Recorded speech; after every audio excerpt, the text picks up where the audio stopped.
अस्सलाम वालेकुम दोस्तों आज की इस वीडियो में हम आपको कुछ हैरान कुन मालूमात से वाकिफ़ करेंगे। नंबर 1, हांगकांग में एक ऐसी बच्ची पैदा हुई जिसके पेट में 2 जुड़वां बच्चे मौजूद थे। एक सर्वे के मुताबिक तकरीबन 5 लाख पैदाइशों के बाद ऐसी एक पैदाइश रूनुमा होती है।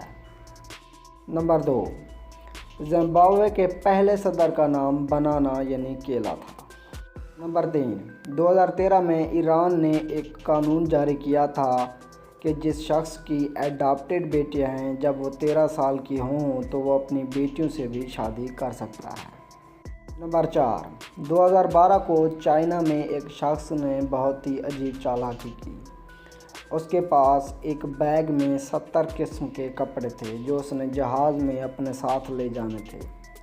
वो बैग का टैक्स अदा नहीं करना चाहता था तो बैग वाले सारे कपड़े पहनकर जहाज़ में सवार हो गया, जिससे वो टैक्स अदा करने से बच गया।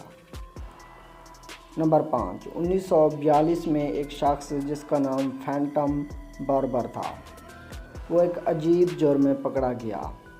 वो रातों को लोगों के घरों में घुसकर उनके बाल काट कर भाग जाता।